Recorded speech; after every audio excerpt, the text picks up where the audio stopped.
Hi, this is Adam Feinberg, and I am recording for Harlem Stories. Unfortunately, my co-host Mark Becker is not available with us today, but we're gonna still give you some great material. I'll miss his banter, but at the same time, I think we can have some really interesting conversation here. Morningside Heights, is our topic today. We're going to talk about, how the neighborhood is so rich in higher education. And it's, even though it's best known for Columbia University, it's merely one of just many schools in the neighborhood.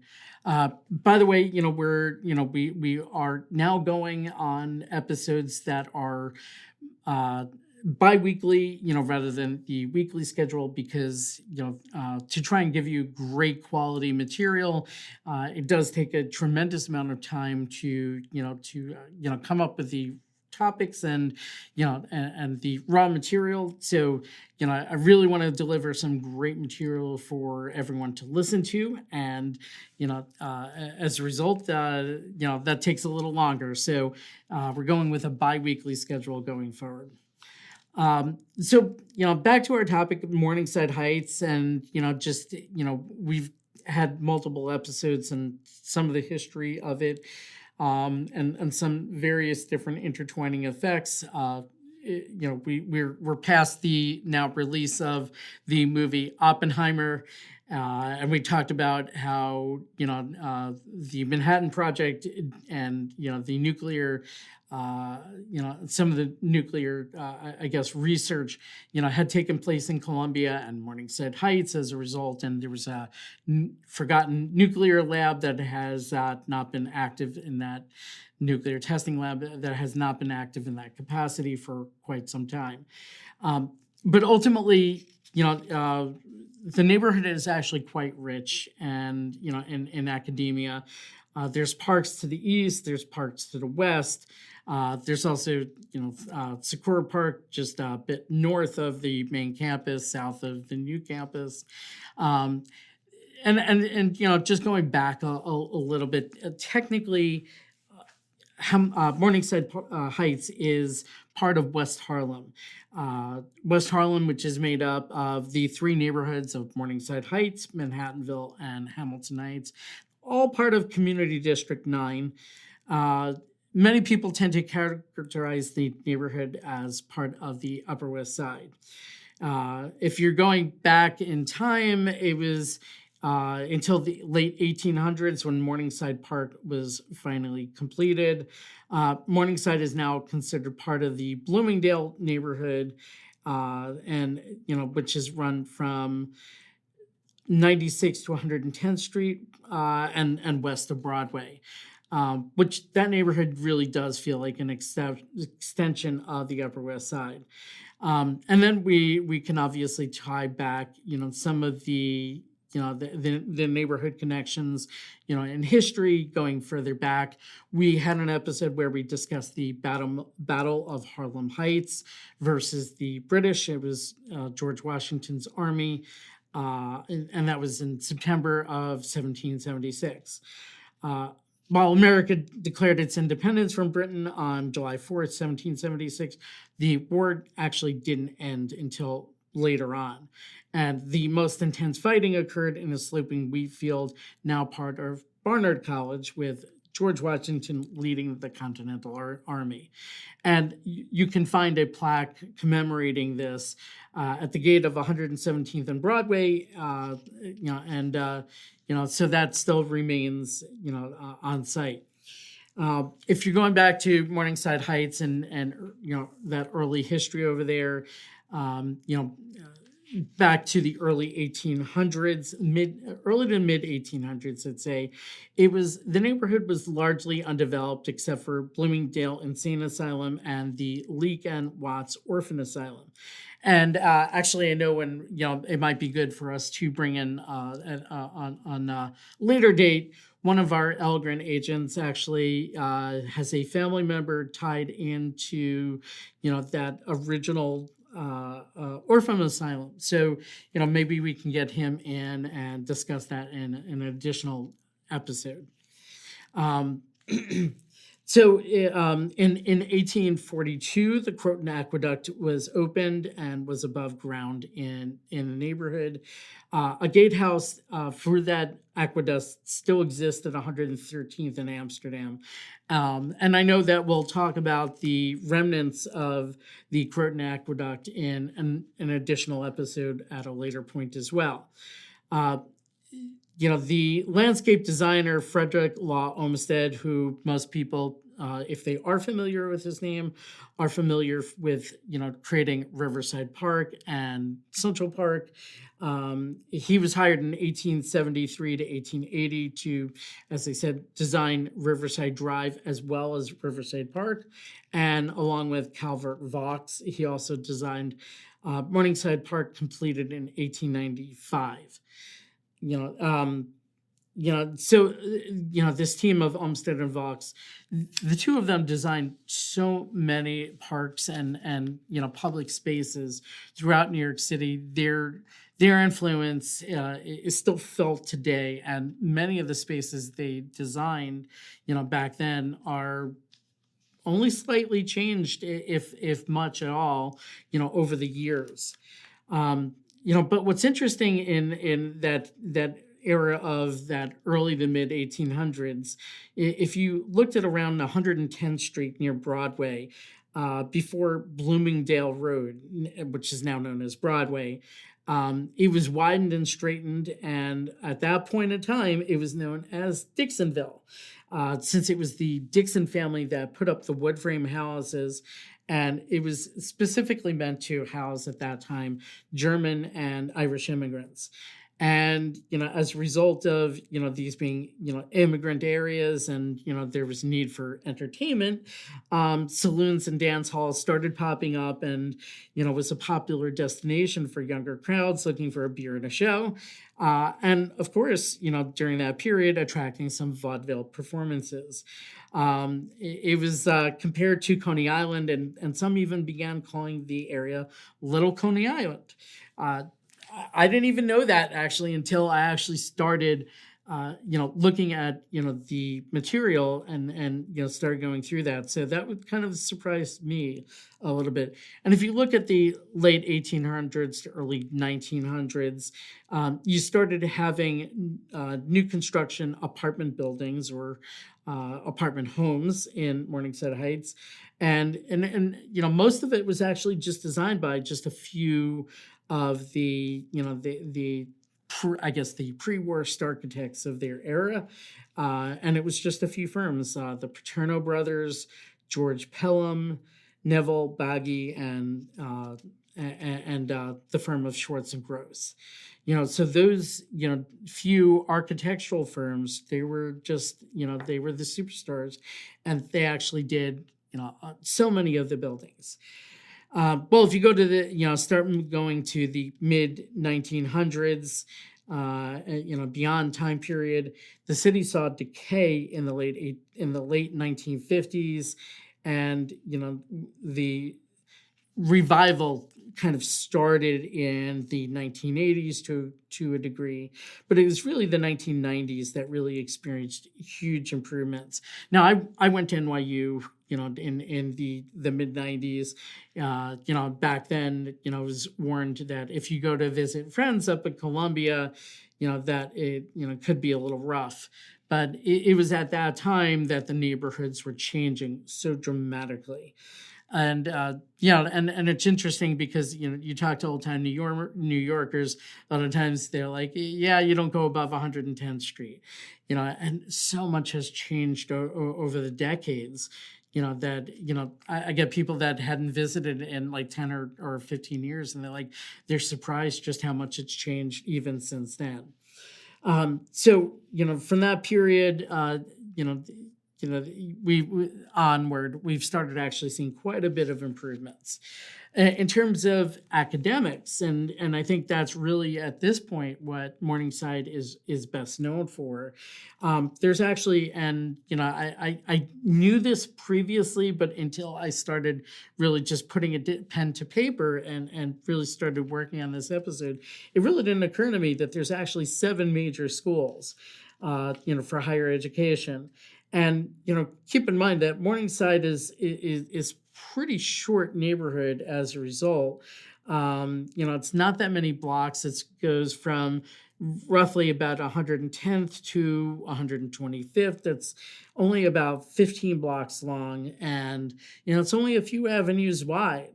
So the concentration of all these higher educational programs, is pretty intense, and you're talking about 7 major schools. Now, the most prominent of these schools is obviously Columbia University. It was originally known as King's College back when the British ruled America, and it was renamed after our independence. So obviously, King's College and Columbia, have a history, in New York that go way, way back. Then there's Barnard. It's actually only 4 acres in total, and it was created because women weren't permitted to take classes at Columbia. They'd be given a syllabus and an exam. If the woman had passed the exam, she could get a degree. So, now Barnard today is obviously, a women's, learning education institution. And as a result, it's separate and distinct from Columbia, but at the same time, when you get your degree from Barnard, it does have Columbia University, referenced on that degree. There's also Teachers College, and an interesting fact of Teachers College, it's got the oldest pool still in use in New York City, and one of the oldest pool, and it's one of the oldest in the nation. It was built as part of the largest gymnasium for women in the country too. But Teachers College is well known for their, some of the highest standards that you can find for the, for people that are pursuing the, education as a career. Manhattan School of Music is located there. Again, one of the most prestigious schools in the nation for music. You've got Bank Street, College of Education, also, top educational tier. You've got Union Theological Seminary, and I guess at this point, going back to our my career in real estate is Union Theological Seminary, and we'll talk about Jewish Theological Seminary also in right around the corner. But Union Theological Seminary, the buildings needed quite a bit of investment. And one way of doing that is, the building is, now doing hard hat tours, and, first closings are going to be coming up soon. Maybe by the time that this episode drops to the public, it'll actually be live.